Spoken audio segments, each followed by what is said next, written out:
हाँ बेटा, चलो देखो। हम लोगों ने लास्ट क्लास में कॉस्ट ऑफ इक्विटी में ये डिविडेंड ग्रोथ मॉडल किया था। 3 अप्रोच कर ली थी। Dividend price, earning price, growth, ये कर लिया था। अब आज करेंगे आगे। हेडिंग बनाइए।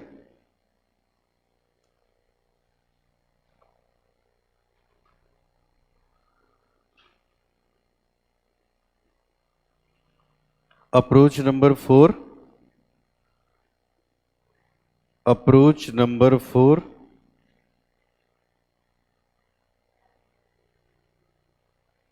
इसका नाम है बेटा realised yield approach. Realised yield approach.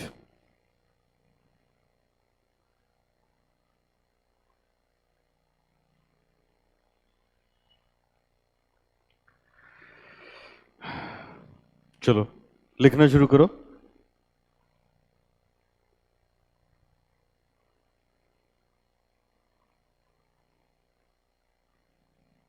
According to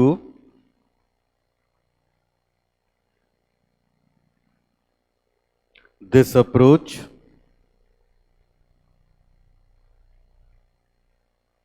the average rate of return realized in the past few years is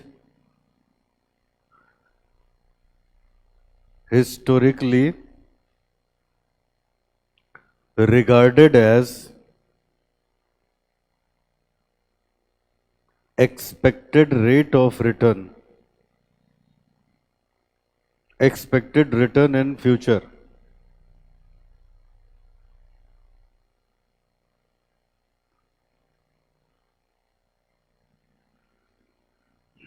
It computes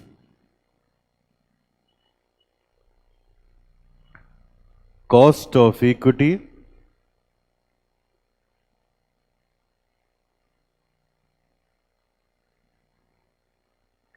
based on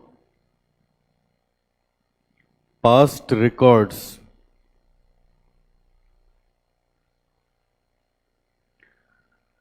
based on past records of dividends actually realized by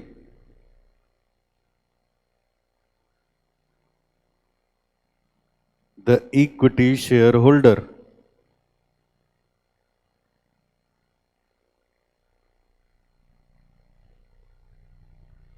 third point में लिखेंगे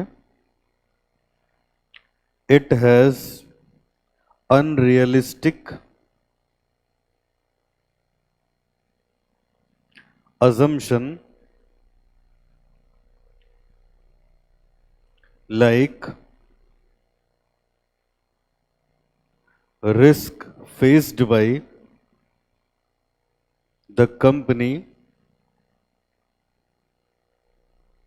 remains same,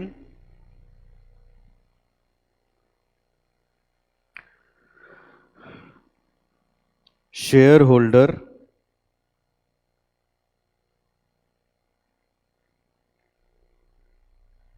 continue to expect the same rate of return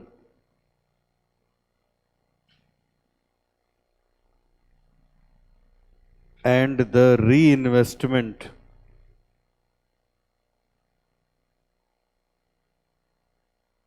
opportunity cost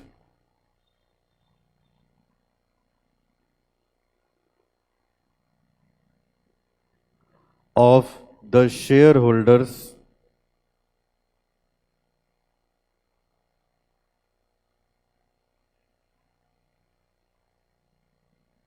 is same as the realized yield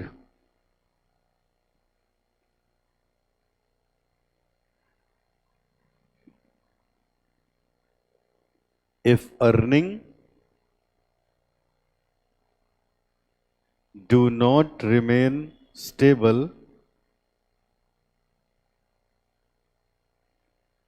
then this method is not practical.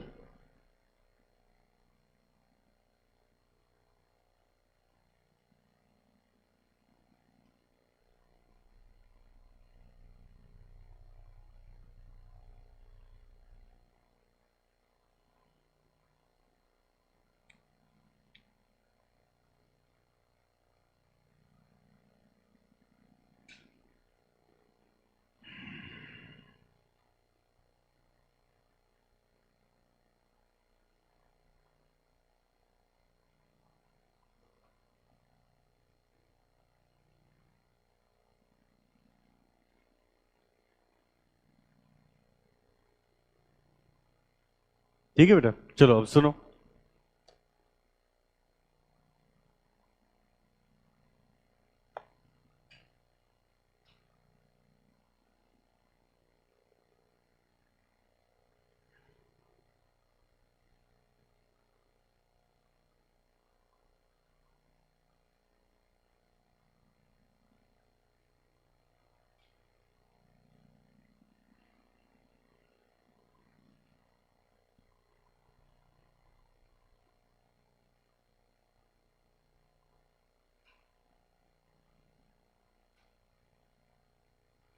हाँ देखो बेटा, अब ये जरा ये वाला पॉइंट देखना, इसमें खुद से लिखा हुआ है पॉइंट नंबर 3 में, it has unrealistic assumption faced by, मतलब क्या मैं समझाना चाह रहा हूं, ये बस एक अप्रोच है।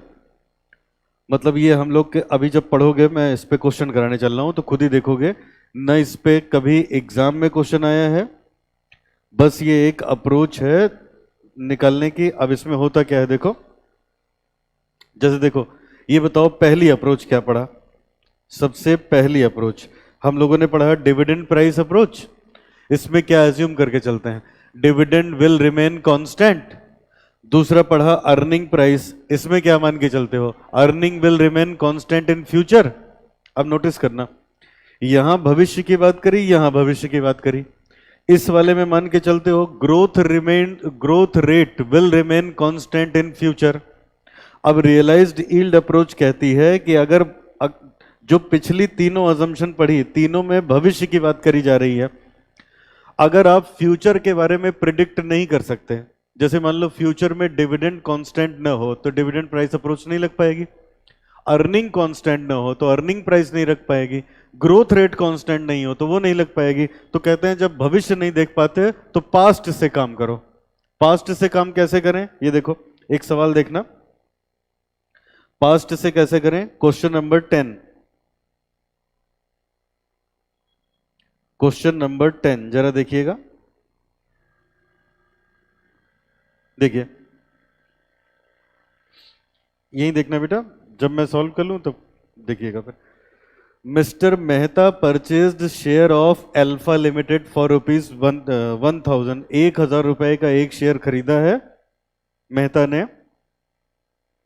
ही received dividend for a period of 5 year at the rate 10% per annum. कह रहे हैं 10% के हिसाब से उनको डिविडेंड मिला। अच्छा मैं जरा कुछ यहां लिखना चाहता हूं, आप देखो, अगर बेटा मैं यहां लिख दूं, अगर मैं यहां लिख दूं ईयर, तो इसका मतलब पहला, दूसरा, तीसरा, चौथा और 5वें साल उनको डिविडेंड कुछ ऐसे मिला होगा। 1000 रुपए का 10% लिखा है तो 100 रुपए ही तो होगा, इसका मतलब हर साल उनको डिविडेंड कितना मिला होगा, 100 रुपए। ये मिल चुका होगा। फिर से पढ़ो एक बार, mister Mehta purchased share for rupees 1000, he received dividend for 5 year at the rate 10%। Received लिखा है मतलब वो मिल चुका है इनको डिविडेंड। फिर पढ़ो आगे, 5 साल, at the end of 5th year, 5वें साल, he sold the share for ₹1128। कह रहे हैं बेटा पांचवें साल इन्होंने अपना शेयर बेच दिया, पहले दूसरे तीसरे चौथे साल नहीं, पांचवें साल 1128 में इन्होंने बेच दिया। ठीक है, अब आगे पढ़ो। बेच दिया। You are required to compute cost of equity as per realised yield approach. कहते हैं रियलाइज्ड यील्ड अप्रोच से इसकी कॉस्ट निकालो। ठीक है, कॉस्ट निकालो। अब हम ऐसे करते हैं, देखना बेटा, अब यही सबसे प्रॉब्लम वाली जो पार्ट है वो अब मैं शुरू करने जा रहा हूं। ये क्या बोल रहा है, किसी ने शेयर खरीदा 1000 रुपए का और उसने बेटा उस शेयर पे 10% का डिविडेंड अर्न किया, तो 100 रुपए उसने कमाए होंगे। 5 साल तक रखा, 5वें साल बेच दिया। अब हमसे कहते हैं इसकी कॉस्ट निकालो। तो अब जानते हो क्या है, अब कहा जाता है, जरा ये डायग्राम देखिए, ये डायग्राम बताओ, 1000 रुपए का डिविडेंड यहां खरीदा शेयर, 100 रुपए यहां मिला, 100 रुपए यहां मिला, 100 रुपए यहां मिला, 100 रुपए यहां मिला, 100 रुपए यहां 5वें साल मिला, और शेयर भी बेच दिया 5वें साल। लिख देता हूं 1128, मतलब इतना मिला। अब ये क्या कहते हैं, देखो कितनी अजीब सी असम्पशन है, बेवकूफी वाली। जैसे ये बताओ, अमाउंट बराबर होता है प्रिंसिपल इंटू 1 प्लस आई की पावर एन, तो प्रिंसिपल बराबर होगा अमाउंट अपॉन 1 प्लस आई की पावर एन। अब ये कहते हैं कि इसकी यहां प्रेजेंट वैल्यू निकाल लो, तो यही फॉर्मूला लगेगा, इसकी प्रेजेंट वैल्यू निकाल लो, इसकी निकाल लो, इसकी निकाल लो, इसकी निकाल लो, सबकी निकाल लो, जिस पे निकाल लो। ये समझ में आ रहा है? तो इनकी प्रेजेंट वैल्यू मान लो मैंने निकाल ली। कहते हैं अब जब प्रेजेंट वैल्यू निकालोगे तो आपको क्या क्या चाहिए होगा, बेटा फोकस करना, क्या क्या चाहिए होगा। नंबर 1 पैसा चाहिए, तो पैसा तो लिखा हुआ है, इन्हीं सबकी तो निकालनी है, यही तो हो गया पैसा। नंबर 2 समय चाहिए बेटा, टाइम, तो यहां 1 साल, 2 साल, 3 साल, 4 साल, 5 साल। फिर बेटा 1 की जगह 1 ही रहेगा। We need I is rate upon 100, we need R चाहिए ना। अब वो क्या कहते हैं, कहते हैं इन सब की प्रेजेंट वैल्यू निकाल लो। तो हमने निकाल लिया प्रेजेंट वैल्यू ऑफ डिविडेंड, निकाल लिया। कहते हैं बेटा इसको उस रेट से निकालो जिससे ये इसके बराबर हो जाए जितने में शेयर खरीदा था। कितने में शेयर खरीदा था? 1000 रुपए में। जब प्रेजेंट वैल्यू निकालोगे, फोकस करना थोड़ा सा, जब प्रेजेंट वैल्यू निकालोगे तो क्या क्या चाहिए आपको? पहला, जिसकी प्रेजेंट वैल्यू निकालेंगे वो पैसा चाहिए, एक रेट चाहिए, एक टाइम चाहिए। पैसा है अपने पास, टाइम है अपने पास, but we don't have rate. तो वो कहते हैं रेट ढूंढो, वो रेट जिस पे इन सब की प्रेजेंट वैल्यू इसके बराबर हो जाए जितने में शेयर खरीदा था, वही रेट है कॉस्ट ऑफ इक्विटी। और बता रहा हूं, पहले बताओ थोड़ा बहुत समझ में आ रहा है क्या बोला इन्होंने? देखो ये उसी से मिलता जुलता है जैसे कल पढ़ा था। कल कैसे बताया था, आप मुझे 1000 रुपए दोगे, मैं आपको टुकड़ों में पैसे दूंगा, उसकी प्रेजेंट वैल्यू निकाल लें तो इसके बराबर हो जाएगा। वहां प्रेजेंट वैल्यू हम लोगों ने कॉस्ट ऑफ इक्विटी को लिया था, तो वही ये भी कह रहा है जब शेयर खरीदा तो 1000 रुपए में मिला, इतने साल तक डिविडेंड मिला, फिर शेयर बेच दिया। अगर इन सब की प्रेजेंट वैल्यू निकालें एक रेट से, जैसे देखो बेटा 10% का रेट मान लो, तो प्रेजेंट वैल्यू कुछ और आएगी, 12 पे कुछ और आएगी, 15 पे कुछ और आएगी, 5 पे कुछ और आएगी, 8 पे कुछ और आएगी, होगा ऐसे ना। अब 100% थोड़े ना मानेंगे, बाजार का रेट लेके चलेंगे ना। बाजार का रेट 10% से शुरू होता है, लोन वाला, समझ रहे हो ना। तो एक रेट ले, जिस रेट पे ये बराबर आ जाए वही रेट क्या है? कॉस्ट ऑफ इक्विटी है, वही रेट कॉस्ट ऑफ इक्विटी। पहले बताओ इतना समझ में है? लेकिन अब समस्या ये है वो रेट हम लेके कहां से आएंगे, हमें क्या पता कौन सा रेट होगा। ठीक है, तो तुम लोग के स्टडी मैट में भी खाली एक क्वेश्चन एग्जाम्पल बना के दिया है और उसमें लिख दिया है वही है, ये वही एग्जाम्पल है स्टडी मैट वाला। अब उसमें लिख दिया 12% हमने ढूंढ के निकाल लिया, तो तुमने तो निकाल लिया, हम लोग कहां से लेके आएंगे एग्जाम में, है ना। 12% उसमें एज्यूम कर लिया है उसका भी तरीका अभी बता दूंगा, लेकिन उसमें अब हमें क्योंकि रेट नहीं पता होता ना कैसे निकालेंगे, तो कैसे चेक हो पाएगा कि किस रेट पे वो इक्वेट कर जाएगा? वहां पहलियां थोड़े ना पूछेंगे एग्जाम में, ठीक है बेटा। तो क्योंकि वो रेट नहीं पता होता, इस वजह से क्या होता है, ये अप्रोच लगती नहीं कॉस्ट ऑफ इक्विटी लगाने के लिए। अब वो निकल भी सकता है, अभी मैं बताता हूं। पहले बताओ इतना समझ में है?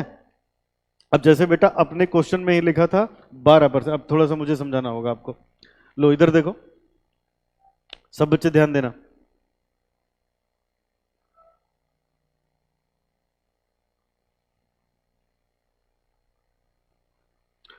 चलो इधर देखो, अब बताओ इसकी प्रेजेंट वैल्यू चाहिए तो यही होगा 100 डिवाइडेड बाई 1 प्लस 0.12 की पावर 1, मान लो 12% दिया हुआ है, यही होगा। फिर प्लस 100 डिवाइडेड बाई 1 प्लस 0.12 की पावर 2, इसको 2 साल पीछे ले जाना है, ये हो गया, ये हो गया।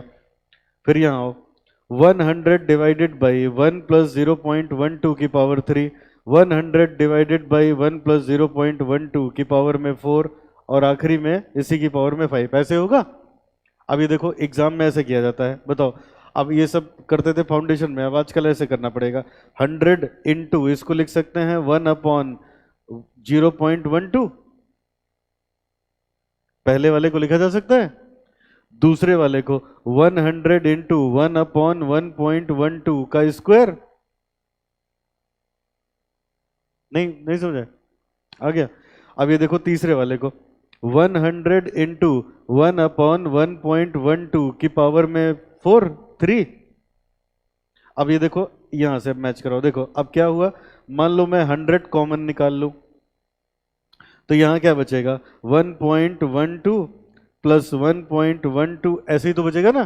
तो ये देखो ऐसे बेटा, देखो 1 2 3, मान लो इसी के आगे 2 और लिखा है तो 4 5, ये पांचों 100 हमने यहां लिख दिया, ठीक है। अब ये जो है क्या, 1/this 1/this 1/this, इसको बोलते हैं प्रेजेंट वैल्यू फैक्टर। क्या बोलते हैं, प्रेजेंट वैल्यू फैक्टर। ये 1 रुपए की प्रेजेंट वैल्यू निकालता है, ये देखो ना। इस फॉर्मूले में सोचना, इस फॉर्मूले में इसकी जगह अगर इसको ए था, इसको लिखा जा सकता है ना ए इंटू 1/this, तो ये 1 रुपए की प्रेजेंट वैल्यू निकल रही है ना, इसको जिससे मल्टीप्लाई करोगे उसी का निकाल देगा, समझ आया। तो इसको हम बोलते हैं प्रेजेंट वैल्यू फैक्टर। यहां देखना, अब यहां लिखेंगे present value factor eight the rate 12%,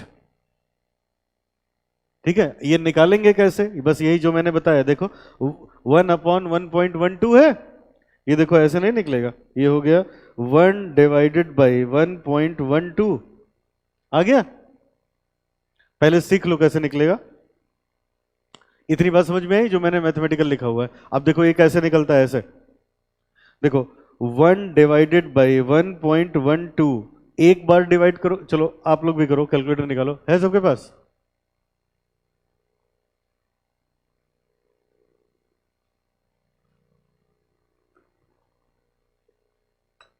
एक कैलकुलेटर ले लो जिसके पास नहीं, ठीक है, जरूरत पड़ेगी बेटा, बहुत सारी ट्रिक्स बताएंगे। अब इधर देखो कैसे निकालते हैं, स्क्रीन पे देखिए। जैसे मान लो ये निकालना हुआ, मैं आपको ये निकालना सिखा रहा हूं, देखो 1 डिवाइडेड बाई 1.12, 1 डिवाइडेड बाई 1.12 का स्क्वायर, 1 डिवाइडेड बाई 1.12 की पावर में 3, 1 डिवाइडेड बाई 1.12 की पावर में 4। अब ऐसे करेंगे, कैलकुलेटर पर टाइप करो 1, ये देखो इधर मैं भी कर रहा हूं 1, डिवीजन वाला बटन, डिवीजन वाला बटन 1.12 कर लिया। अब ये देखो इतना क्या क्या टाइप कर लिया, देखो 1 हो गया, डिवीजन वाला बटन 1.12, तो अब जैसे ही हम लोग इक्वल्स टू प्रेस करेंगे तो पहला आ गया, ठीक है ना। अब देखो ये पहला आ गया, पहला मतलब ये वाला सॉल्व हो गया। अब जैसे इसी की पावर 2 निकालना है तो एक बार और इक्वल्स टू प्रेस कर दो, एक बार और, ये आ गया दूसरा, ठीक है। पावर 3 निकालना है, एक बार और कर दो, पावर 4 निकालना है, एक बार और कर दो, पावर 5 निकालना है, एक बार और कर दो, जितना चाहिए उतनी ऐसे इक्वल्स टू प्रेस करते जाओ, निकलता चला जाएगा, समझ में। ऐसे निकालते हैं प्रेजेंट वैल्यू फैक्टर। आया कैलकुलेट करना। अच्छा अब देखो जरा निकाल के, मैं यहां लिख रहा हूं, देखो सही है कि गलत है। और डेसिमल के बाद हम लोग 3 डिजिट तक जाते हैं, चौथे से तीसरे को राउंड ऑफ करते हैं। अब ये 10-12% बहुत यूज होता है तो हम लोग को याद है बेटा, बताओ सही लिख रहा हूं कि गलत, चेक करो निकाल निकाल के।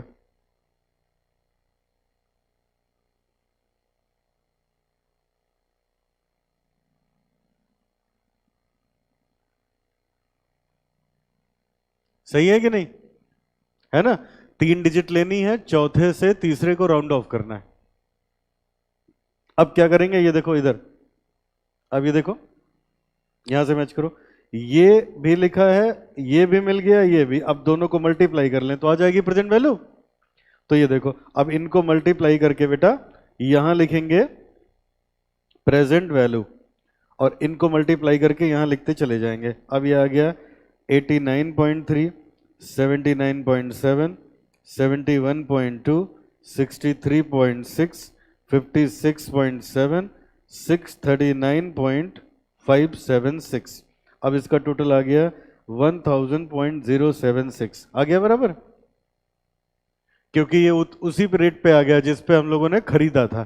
तो ये जो 12% है यही क्या बोली जाएगी, कॉस्ट ऑफ इक्विटी।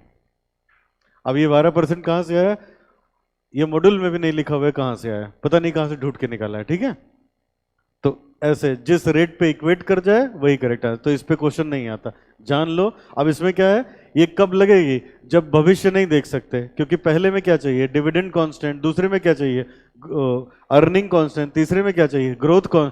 भविष्य नहीं देख सकते तो कहता है पास्ट में जाओ, पिछले 5 साल का डेटा उठाओ, ऐसे देख लो, जिस पे बराबर आ जाए वही कॉस्ट ऑफ इक्विटी। आया समझ में। चलो ये लिख लो बेटा, ऐसे क्वेश्चन नंबर 10। अब नीचे लिखेंगे, we find that the purchase price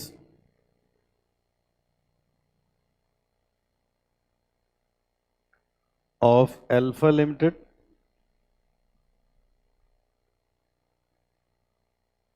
was 1000 and present value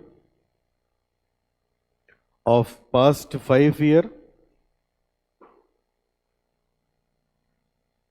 of dividend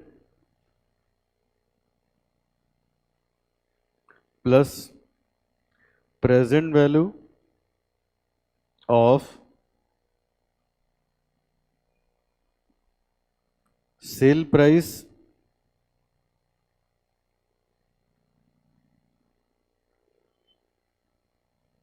at 12% is 1000.076। सो के ई बराबर 12%।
ठीक है, कॉपी कर लिया।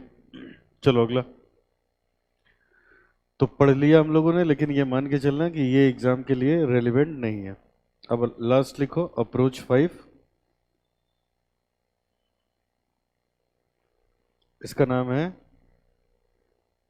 CAPM model. CAPM मॉडल, इसी को बोलते हैं capital asset pricing model.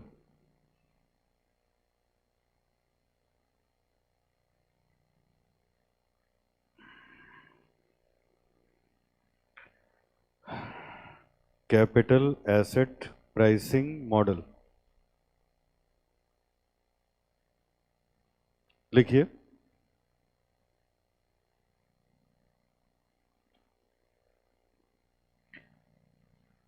According to CAPM model,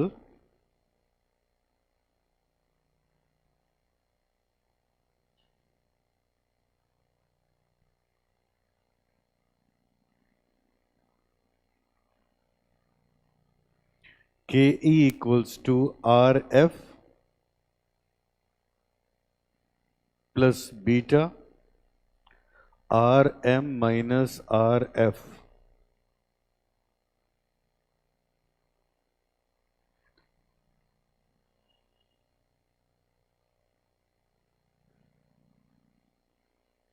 इसी में नीचे लिखिएगा, RF का मतलब होता है रिस्क फ्री रेट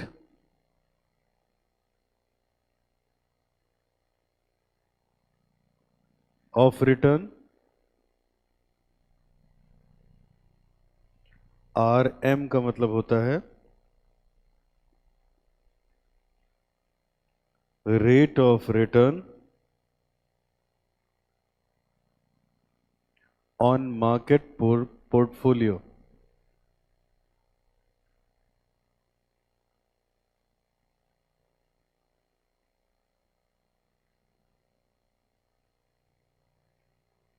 बीटा का मतलब होता है risk coefficient.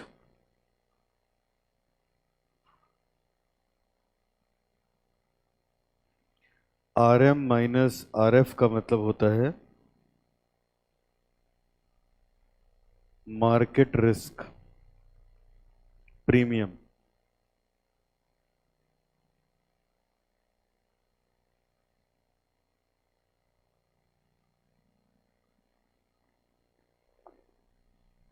Market risk premium.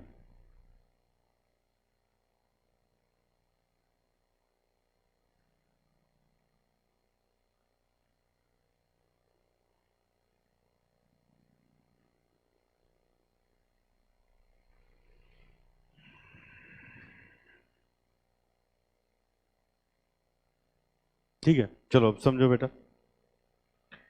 देखो, इसको ध्यान से समझना है, इसके क्वेश्चन एकदम आसान होते हैं, सब कुछ दिया होता है। अब मैं जरा एक्सप्लेन करता हूं है क्या है, बताऊं? चलो अब खूब ध्यान से सुनिएगा। देखो इधर, ये बताओ बेटा, अगर मान लो हमें कहीं पैसे इन्वेस्ट करने हो, अगर हमें कहीं पैसे इन्वेस्ट करने हो तो देखो कहां कहां इन्वेस्ट करेंगे। देखो, अब खूब ध्यान से सुनना, अगर हमें कहीं पैसे इन्वेस्ट करने हो तो हम कहां इन्वेस्ट करें, जितना इसमें जरूरी है उतना बता रहा हूं, ठीक है? क्या क्या? एक है रिस्क फ्री। अगर हमें पैसे इन्वेस्ट करने हो तो दो तरीका है, एक बेटा है रिस्क फ्री, रिस्क फ्री, और एक है विद रिस्क। विद रिस्क, एक एक करके समझना। हमारा ये चैप्टर, हमारा ये कंसेप्ट बोलता है जब भी कोई कहीं पैसे इन्वेस्ट करता है तो दो तरीके से, एक रिस्क फ्री और एक विद रिस्क। अब इसका क्या मतलब है सुनना। देखो, अब बताओ बेटा, मान लो हम लोग को पैसे कहीं इन्वेस्ट करने हो तो जो ट्रेडिशनल तरीका है, क्या लोग पोस्ट ऑफिस में जमा कर देते थे? सरकार के पास जमा हो रहा है तो सरकार थोड़े ना भागेगी, प्राइवेट बैंक में जमा कर दोगे वो भाग जाएगी। यहाँ इन्वेस्टमेंट का मतलब है कहीं पैसे इन्वेस्ट जमा करना। गोल्ड सिल्वर नहीं खरीद रहे हैं, बिल्डिंग खरीद नहीं रहे हैं, लैंड नहीं खरीद रहे हैं, पैसे वो कहीं इन्वेस्ट कर रहे हैं, है ना? तो ये बताओ, पोस्ट ऑफिस में जमा कर दिया, state bank of India, Punjab national bank, मतलब जितनी सरकारी बैंक है उन सब में जमा कर दिया, तो रिस्क फ्री है। क्यों? गवर्नमेंट की अंडरटेकिंग है, तो सरकार कहीं नहीं भाग रही है, तो वहां पैसा भी हमारा सुरक्षित है, तो ये है रिस्क फ्री। बताओ, इतनी बात समझ में आ रही है? ये रिस्क फ्री है। अच्छा, लेकिन बेटा जब वही पैसा आप मार्केट में लगाते हो तो उस पर रिस्क होता है कि नहीं होता? होता है। जब आप मार्केट में लगाते हो तो उस पर रिस्क होता है। तो हमारा हमारा ये कंसेप्ट बोलता है कि कोई भी पर्सन मार्केट में लगाते हैं तो रिस्क होता है। इतनी बात ठीक है? अब जैसे ये बताओ, जब मार्केट में पैसा लगाओगे मार्केट में, तो किसी न किसी कंपनी का शेयर खरीदोगे, शेयर डिबेंचर जो भी लोगे, अब हम शेयर ही बोलेंगे क्योंकि हम तो कॉस्ट ऑफ इक्विटी आपको पढ़ा रहे हैं। शेयर खरीदोगे। अब शेयर खरीदोगे तो बेटा, जब आप शेयर खरीदोगे तो जो कंपनी आपको देगी वो आपके हिसाब से आपके लिए डिविडेंड है, लेकिन वही कंपनी के लिए क्या है? कॉस्ट है। वही है ना कॉस्ट। अब हमारा ये कंसेप्ट बोलता है ये जो कॉस्ट है, ये जो कॉस्ट है ये ऐसे निकाली जाएगी, R F beta R M minus R F. अब मैं समझा रहा हूं, देखना डिजिट्स के साथ, देखो तब समझ में आएगा। अब जैसे मान लो, फिर से एक बार सुनना, कंसेप्ट थोड़ा सा बड़ा है। देखो, सवाल लगाने में कुछ नहीं है, सब कुछ दिया होता है, रखो आंसर आ जाएगा। समझने वाली बात है वैसे इसमें। देखो, अगर हमें पैसे अपने कहीं इन्वेस्ट करने हैं तो या तो हम रिस्क फ्री सरकार के बॉन्ड में इन्वेस्ट कर दें, या और कहीं तो ये इन बैंक्स में जमा कर दें तो वो रिस्क फ्री है, या हम मार्केट में लगाएं तो उसमें रिस्क है। और एफएम में हम लोग क्या पढ़ते हैं? More risk more return, no risk no return, है ना? तो अब मार्केट में जमा करोगे तो किसी न किसी कंपनी का शेयर खरीदोगे, शेयर खरीदोगे तो कंपनी आपको डिविडेंड देगी। जो कंपनी डिविडेंड देगी वो आपके लिए डिविडेंड है, कंपनी के लिए वही क्या है? कॉस्ट है। अब 2 सेकंड के लिए मान लो कि यहां से मिला 20% का रिटर्न, और मान लो यहां जमा करते तो बड़ी मुश्किल से मिलता 8%। 8%, ठीक है? तो सुनो बेटा, यहां से मिलता 8%, तो इसको बोलते हैं आर एफ, रिस्क फ्री। इसमें कोई रिस्क नहीं है, समझे? इसको बोलेंगे आर एम, ये मार्केट रिस्क है, जो मार्केट से मिला वो आर एम है, ठीक है ना? आर एफ मतलब risk free rate, R M मतलब बेटा मार्केट का रिस्क। तो आर एफ आप जान गए। अब सुनो, अब क्या बोलते हैं? अब इसमें कहा जाता है देखो, ये बात सही है कि more risk more return, no risk no return. अब आप बच्चे बताओ, देखो इधर, अब समझने वाली बात है, की पॉइंट तक पहुंच गए। अब बताओ, यहां अगर इन्वेस्ट करते तो 8% बचा लेते, यहां इन्वेस्ट करने पे 20% मिल रहा है, तो रिस्क कितना है? रिस्क कितना है? हमारा ये कंसेप्ट क्या बोलता है? कहता है अगर शेयर होल्डर ने बाजार में इन्वेस्ट करके 20% कमाया तो उसने 20% पे रिस्क नहीं लिया है, 20% पे रिस्क नहीं लिया है। वो कह रहे हैं ऐसा है, देखो ये जो 20% आया है, अगर सरकारी बैंक में जमा करते तो 8% तो वहां से भी मिलता, तो जो रिस्क उठाया उसने 12% के लिए उठाया, 12% ज्यादा कमाने के लिए रिस्क उठाया। बात सही है? तो ये देखो, ऐसे कहते हैं जो जो ये 20% उसको दिया गया वही उसके लिए डिविडेंड है, कंपनी के लिए क्या है? Cost of equity. तो बेटा ये जो 20% दिया हमने, ये ऐसा है, इसमें 8% तो वैसे ही उसको बाजार में मिल रहा था, उसने जो 20 मिला उसमें 8 तो बाहर ही मिल रहा था, तो उसने रिस्क किस पे उठाया? 12% पे उठाया ना, 12% पे उठाया। अच्छा, अब एक लास्ट पॉइंट, बीटा। बीटा क्या होता है? सुनो बेटा, बीटा क्या होता है? बीटा होता है मार्केट रिस्क प्रीमियम या कोफिशिएंट। क्या बोला मैंने? Market risk coefficient. ये क्या होता है मार्केट रिस्क कोफिशिएंट? सब लोग अच्छे से सुनना, बस ये आखिरी है, इसके बाद समझ जाओगे। पूरा सारी चीज समझा दी, फिर क्वेश्चन करना रह जाएगा। बीटा क्या होता है? देखो एक बात बताओ, क्या शेयर मार्केट जब डाउन होता है, जैसे मान लो आप न्यूज में सुनो शेयर मार्केट 500 पॉइंट नीचे चला गया या ऐसे हुआ, तो जब शेयर मार्केट डाउन होता है तो क्या सभी कंपनी नुकसान में होती हैं? आपको क्या लगता है?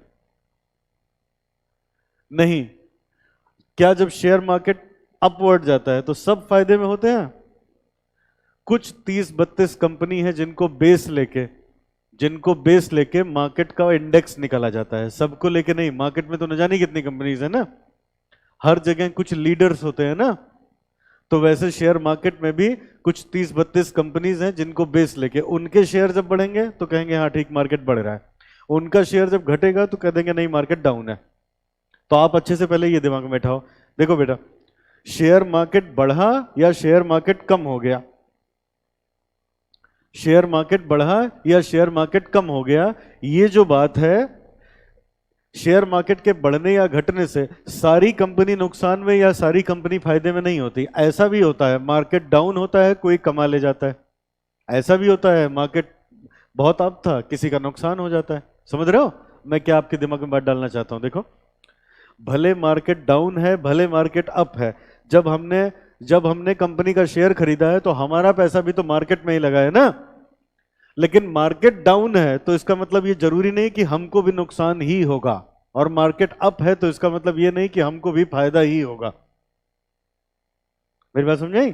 तो सुनो, मार्केट के डाउनवर्ड या अपवर्ड जाने से मेरी कंपनी पे क्या फर्क पड़ेगा जिसमें मैंने पैसे लगाए हैं? That is beta. एक बार और, क्या बोला मैंने? अब खूब ध्यान से सुनते जाओ, कुछ नई चीज नहीं है, 2 मिनट सुनोगे भी समझ में आ जाएगा। बोलो, ये बताओ, ऐसे कोविड के टाइम पे, कोविड में सबके बिजनेस बंद थे, क्या सब लोग घाटे में थे या कुछ लोग पैसे कमा भी रहे थे उस टाइम पे? कुछ लोगों ने उसका बहुत फायदा उठाया ना। आईटी कंपनीज ने खूब कमाया, जूम वाले ने उस टाइम पे खूब पैसे कमाए, सब सारी क्लासेस उस पे चली, सारी मीटिंग्स उस पे हुई, सब कुछ है ना। तो जहां पे किसी के लिए प्रॉब्लम है वहीं किसी दूसरे के लिए अपॉर्चुनिटी है, ऐसा कि नहीं है? तो ठीक वैसे शेयर मार्केट में होता है। जब मार्केट डाउन है तो इसका मतलब ये नहीं कि हर कोई नुकसान में है, मार्केट अप है तो इसका मतलब ये नहीं कि हर कोई फायदे में है। देखो, जैसे आप लोगों ने मेरी कंपनी में पैसा लगाया, एक सेकंड के लिए सोचो, अब बताओ मार्केट नीचे चला गया लेकिन मेरी कंपनी के शेयर का प्राइस बढ़ा, तो कौन सा आप लोग को नुकसान हुआ? बोलो बेटा, ठीक है। अच्छा, आपने मेरी कंपनी में पैसे लगाए, मार्केट ऊपर गई लेकिन मेरी कंपनी का शेयर नीचे गिर गया, मैं नहीं संभाल पाया, तो फिर आपको नुकसान हुआ ना। ये इतनी बात बैठी दिमाग में? अब ऐसे सुनो, देखो देखो, आप लोग को पैसे इन्वेस्ट करने थे, आप लोग एसबीआई, पीएनबी, पोस्ट ऑफिस में जमा करते तो वहां मिलता 8%। आपने मेरी कंपनी में लगाया तो आपको मिला 20%। तो हमारा ये कंसेप्ट कहता है 8% तो इसको वहीं से मिल रहा था, इसने रिस्क जो उठाया वो 12% पे उठाया कि नहीं? बोलो। और वो कहते हैं, सुनो, वो कहते हैं, और वो भी 12% पे रिस्क कैसे उठाया? देखो, 12% पे रिस्क कैसे उठाया? देखो, मेरी कंपनी का जितना बीटा होगा उतना रिस्क उठाया। क्या बेटा? मेरी कंपनी का जितना बीटा होगा उतना रिस्क उठाया। अब बीटा क्या होता है? देखो, बीटा जैसे, अब मैं समझा रहा हूं, देखो ध्यान से सुनना। जैसे मान लो मेरा बीटा है 2, मान लो मेरी कंपनी का बीटा है 2, तो इसका मतलब जानते हो क्या है? मार्केट 1 पॉइंट बढ़ेगी, हम 2 पॉइंट ऊपर जाएंगे। समझ आया? मार्केट 1 पॉइंट गिरेगी, हम 2 पॉइंट नीचे जाएंगे। बीटा कोफिशिएंट मतलब मार्केट का हम पे क्या प्रभाव पड़ता है, that is beta, risk coefficient. समझ आ रही बात? तो अब जैसे मान लो मेरा बीटा 2 है, तो मेरा बीटा 2 है तो मार्केट 1 पॉइंट गिरेगी तो हम पे डबल का इफेक्ट आएगा। हमारा बीटा मान लो 1 है, एग्जैक्टली 1, तो जैसे मार्केट मूव करेगी वैसे हमारा भी चलेगा। हमारा बीटा 0.5 है, 5 है, तो मार्केट 1 से कम होगी तो हम पे आधा फर्क पड़ेगा, मार्केट 1 बढ़ेगी हम पे आधा फर्क पड़ेगा। तो जितना हम पे फर्क पड़ेगा रिस्क उस पे है ना, बाजार की वजह से थोड़े ना है। अब बात समझ आई? उसको बोलते हैं बीटा। तो ये देखो, अब ये देखो कंक्लूड कर रहा हूं, कहते हैं अगर किसी को पैसा लगाना है तो या तो रिस्क फ्री या तो विद रिस्क वो इन्वेस्ट करेगा। अब रिस्क विद रिस्क इन्वेस्ट करेगा किसी कंपनी में तो कंपनी उसको डिविडेंड देगी तो जो उसको डिविडेंड मिलेगा उसके लिए डिविडेंड है, कंपनी के लिए कॉस्ट है। वो कॉस्ट कैसे निकाली जाए? ऐसे कहते हैं, जब वो बाहर इन्वेस्ट करता है रिस्क फ्री तो 8% कमा लेता, इस कंपनी में इन्वेस्ट करके उसने 12% का रिस्क लिया है, 12% का रिस्क लिया है, और रिस्क उतना लिया है जितना उसका बीटा है। मान लो बीटा 0.5 है, मान लो 0.5 है, तो 8% ये, 8% ये, और 20 में से 8 गया 12, 12 का आधा हो गया 6, तो यह है 14% कॉस्ट ऑफ इक्विटी।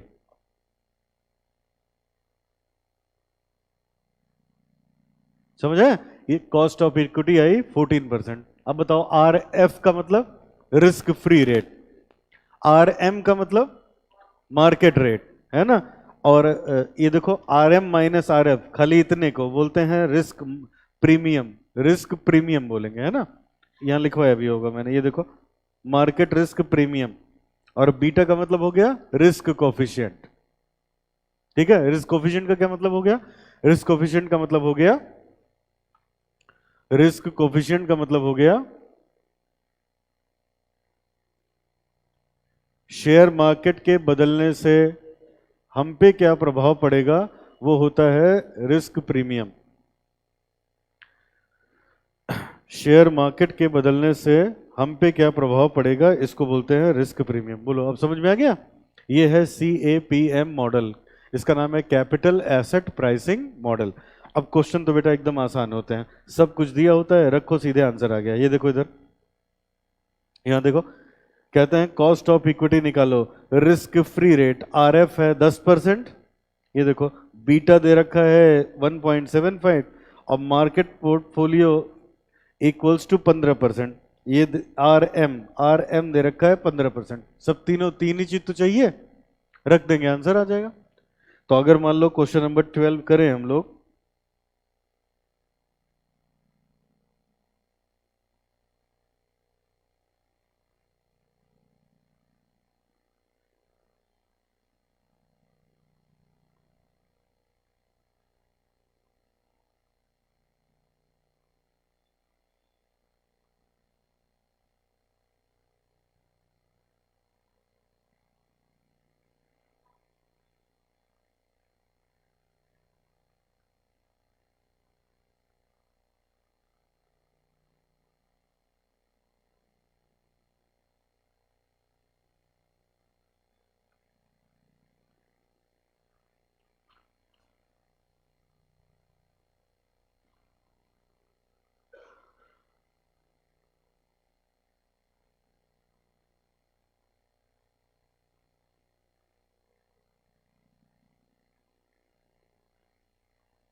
ठीक है, हो गया।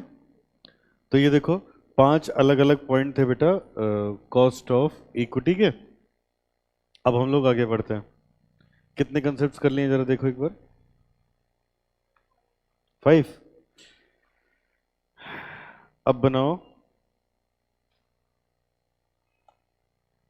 Cost of retained earning.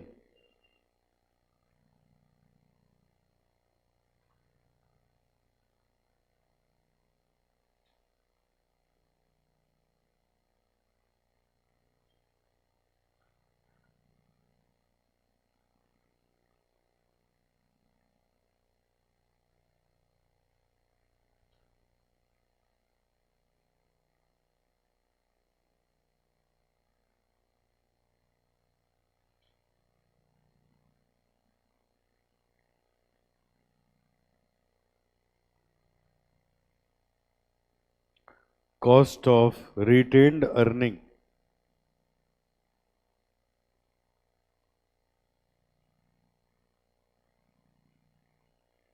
चलो और इसको पहले लिख लेते हैं तभी समझाता हूं। लिखो cost of retained earning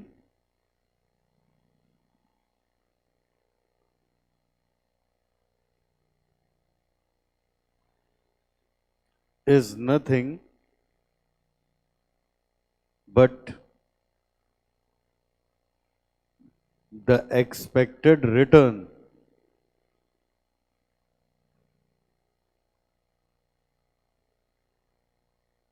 of shareholder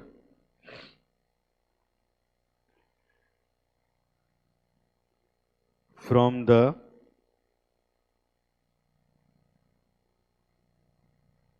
investment in share of company.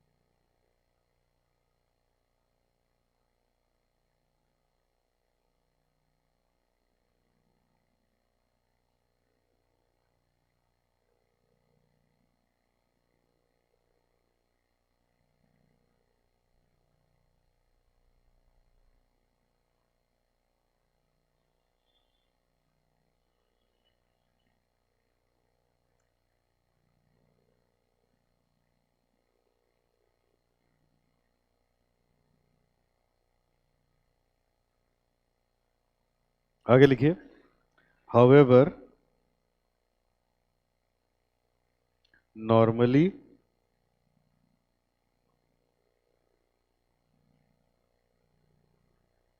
cost of equity remains higher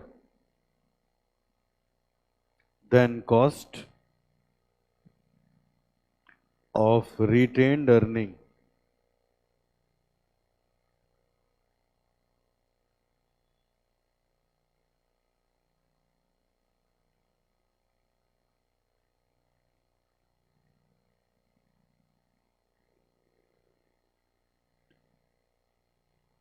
Due to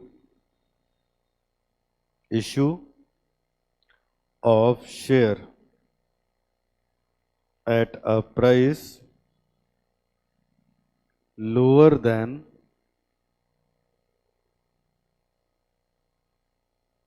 current market price and flotation cost.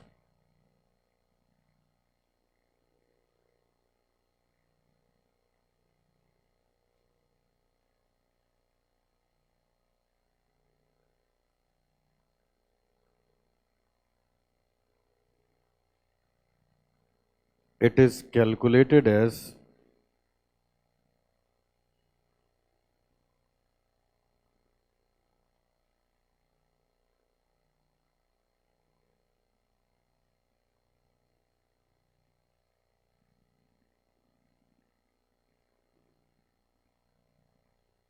Dividend price approach का फॉर्मूला है के आर बराबर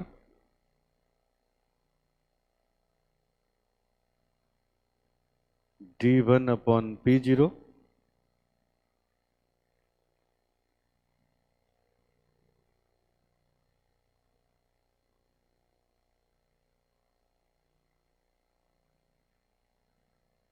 अर्निंग प्राइस अप्रोच का formula है के are बराबर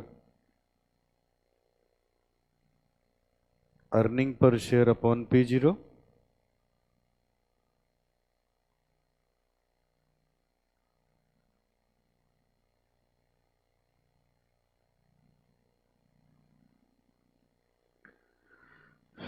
growth model का formula है के आर बराबर D1 upon P0 plus G।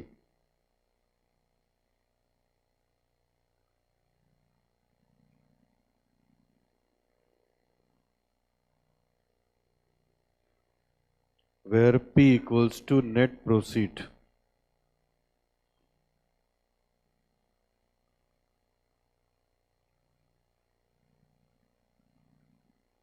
For calculation of KE,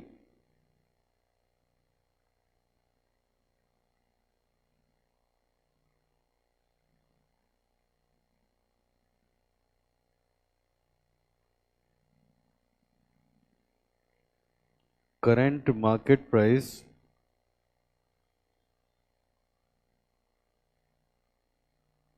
for KR.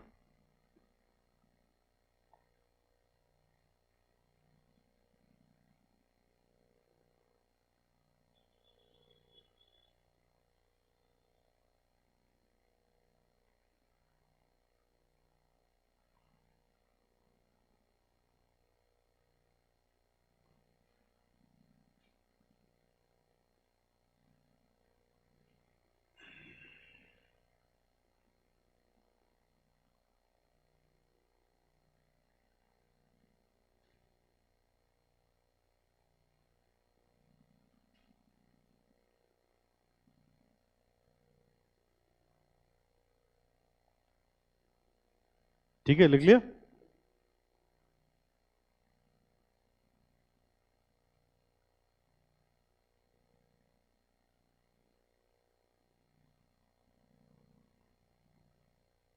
चलो अब मैं समझाता हूँ, सामने देखिए।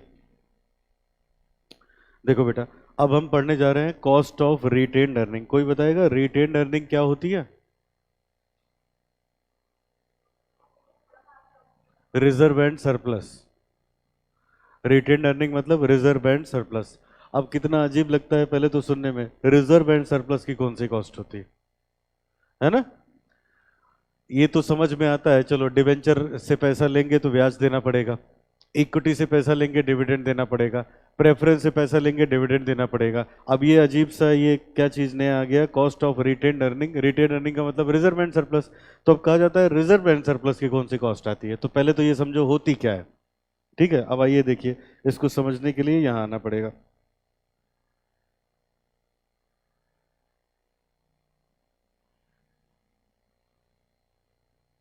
लो यहां देखो, फोकस रहना बेटा। बहुत जरा सा डिफरेंस है इसमें और कॉस्ट ऑफ इक्विटी में, तो वो क्या है और कैसे वो सब समझना। चलो अब ये बताओ, क्या पढ़ रहे हो अभी? कॉस्ट ऑफ रिटेन्ड अर्निंग, है ना? तो पहली सवाल यही है, रिटेन्ड अर्निंग मतलब रिजर्व एंड सरप्लस तो अपने ही पास होता है, कौन सा उसकी कॉस्ट आ जाती है? तो सुनो क्या कॉस्ट आती है बताओ। इक्विटी वाले को पैसा कब कैसे मिलता है, ये लिखवाया था आपको। पहले सेल होगी, उसमें से वेरिएबल कॉस्ट की पेमेंट करेंगे कंट्रीब्यूशन, फिक्स्ड कॉस्ट की पेमेंट करेंगे ईबीआईटी, इंटरेस्ट दे देंगे ईबीटी, टैक्स जमा करवा देंगे earning after tax, preference dividend दे देंगे सीडीटी। अब ये बताओ, प्रेफरेंस डिविडेंड देने के बाद ये जो पैसा बचा है यही क्या है? Earning for equity share holder. अब आप बताओ, ये पैसा इक्विटी को मिलना चाहिए कि नहीं मिलना चाहिए? मिलना चाहिए। लेकिन कंपनी के बोर्ड ऑफ डायरेक्टर्स क्या करते हैं, इसी में से रिजर्व बना लेते हैं और फिर पैसा देते हैं। देते हैं कि नहीं? अब 2 मिनट सोचो, बताओ, मेरी कंपनी के आप लोग इक्विटी शेयर होल्डर हो, हाँ? अब ये आप ये चार्ट देख रहे हो, अब आप कह रहे हो अच्छा है, यहां आया मान लो 10 करोड़, उसमें से 6 करोड़ का रिजर्व बना लिया गया, 4 करोड़ आपको बांटा गया, और मेरे मान लो मेरे पास 4 लाख इक्विटी शेयर होल्डर्स थे, तो सबको 100-100 रुपए मिल गए। ठीक है, 100-100 रुपए मिल गए। अब आप बताओ बेटा, आप मुझसे ये नहीं कह सकते कि सर ये जो 6 करोड़ रुपए आपने हमारे रोक लिए, ये कंपनी के पास हैं, अगर ये पैसे हैं तो मेरे ही, अगर मुझे दे देते आप, हम कहीं इसको इन्वेस्ट करते तो 2 पैसे उस पर भी कमा लेते। बोलो बेटा, अपॉर्चुनिटी कॉस्ट है तो इक्विटी शेयर होल्डर का ही ना, रोक लिया गया, रोक लिया गया एजीएम में, तो इक्विटी शेयर होल्डर ये बोल सकता है ना, अगर ये पैसा हमको मिल जाता समय पे, हम इसको कहीं इन्वेस्ट कर देते, ठीक है, हम इसे जमीन खरीद लेते तो और इसका दाम बढ़ जाता, कंपनी में तो उतना नहीं बढ़ पा रहा है। तो वो जो अपॉर्चुनिटी कॉस्ट है उसको हम लोग बोलते हैं कॉस्ट ऑफ रिटेन्ड अर्निंग। समझ आया? और ये कौन सा पहली बार पढ़ रहे हो? 11वीं क्लास में फाइनल अकाउंट पढ़ा था तो interest on drawing, interest on capital पढ़ते थे, है ना? अब इंटरेस्ट ऑन ड्रॉइंग होता थोड़े ना है, मतलब, और interest on capital sole proprietor में लिख लिया जाता है खाली ना। बोलो बेटा, वो भी तो इम्प्यूटेड होता है, तो वैसे ये भी क्या है? इम्प्यूटेड है। तो कॉस्ट ऑफ रिटेन्ड अर्निंग का मतलब ये है, जो पैसा इक्विटी शेयर होल्डर का रोक लिया गया वो कंपनी में ही तो इन्वेस्टेड है, उससे कोई ना कोई काम होगा। अब अगर वो इस बात पे ऐतराज करे इक्विटी शेयर होल्डर कि हमें आप देते, हम कहीं बेटर इन्वेस्टमेंट करके ज्यादा कमा लेते, यहाँ मुझे कम कमाई हो रही है, तो वो उसकी अपॉर्चुनिटी कॉस्ट को हम लोग बोलते हैं कॉस्ट ऑफ रिटेन्ड अर्निंग। बात समझ में आई? अब बताओ फिर से एक बार, रिजर्व एंड सरप्लस किसका पैसा है?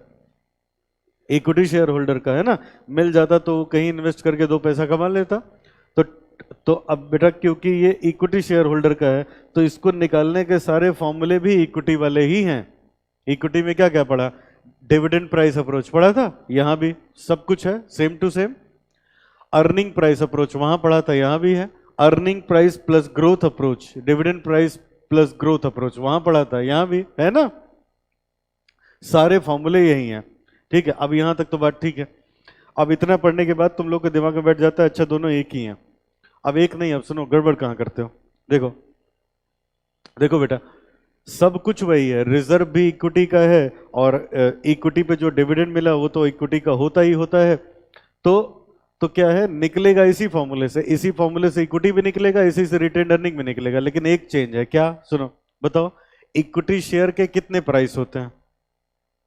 एक फेस वैल्यू, एक मार्केट प्राइस होते हैं ना। अच्छा, और इधर देखो, जब इक्विटी शेयर इशू करेंगे तो इशू के कुछ एक्सपेंसेस होते हैं, अंडर राइटर अपनी कमीशन ले जाएगा, एडवर्टीजमेंट होगा, प्रोस्पेक्टस प्रिंट होगा, उन सबका खर्चा होता है। तो अगर हम 10 रुपए का शेयर इशू भी करते हैं तो कौन सा हमको 10 मिल ही जाता है। तो उसके लिए हम क्या लेके चलते हैं? नेट प्रोसीड जो मिलता है हम उस पर काम करते हैं। बोलो बेटा, 10 रुपए का शेयर हमने इशू किया, आते आते कंपनी के पास 7 रुपए आए, तो हमारे लिए 7 रुपए यूज हुआ ना, तो नेट प्रोसीड कितना हुआ? 7 रुपीज। ठीक है। तो इक्विटी शेयर के दो प्राइस, वन इज बेटा, one is face value, another one is market value. एक दूसरा, जब भी हम इक्विटी इशू करते हैं तो उसके कुछ एक्सपेंसेस होते हैं, इस वजह से हमारा नेट प्रोसीड अलग होता है। ये बैठी बात दिमाग में? अब लो की पॉइंट सुनो, देखो ये बताओ, क्या रिजर्व भी कभी इशू किया जाता है? तो रिजर्व का कभी भी प्राइस हो ही नहीं सकता, रिजर्व का कभी नेट प्रोसीड नहीं होता, नेट प्रोसीड, क्योंकि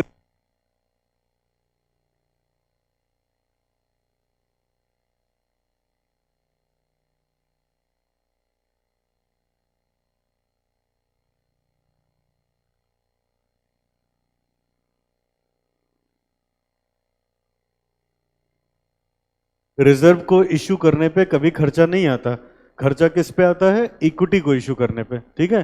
तो ये जो P0 लिखा है, इक्विटी के लिए ये है नेट प्रोसीड, लेकिन रिजर्व के लिए ये है मार्केट प्राइस। नहीं समझ में? रिजर्व के लिए क्या है? Market price. KR के लिए मार्केट प्राइस, ये आखिरी में लिखवाया ना, P0 है net proceed for calculation of KE, और यही है current market price for KR, क्योंकि रिजर्व एंड सरप्लस का कभी भी इश्यू एक्सपेंस नहीं होता। ठीक है ना। 6 करोड़ जैसे मेरे एग्जांपल में कंपनी ने रोक लिए, तो गया 6 करोड़ ना, उसमें से कौन सा कट जाएगा?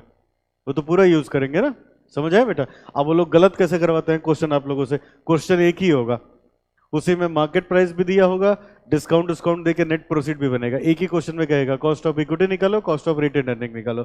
तो बस यही छोटा सा ध्यान रखना है बात का, कि खर्चे किसमें होते हैं? इक्विटी में। KR में कोई खर्चा नहीं होगा। ठीक है। अगर मान लो नहीं दिया है, मान लो फ्लोटेशन कॉस्ट वॉस्ट नहीं है, तो जो जो कॉस्ट ऑफ इक्विटी निकलेगी वही KR निकल के आएगी। आ गया समझ में? तो ऐसे बेटा हम लोग निकलते हैं कॉस्ट ऑफ रिटेन अर्निंग। अब आज यहीं तक करेंगे, बाकी नेक्स्ट क्लास में।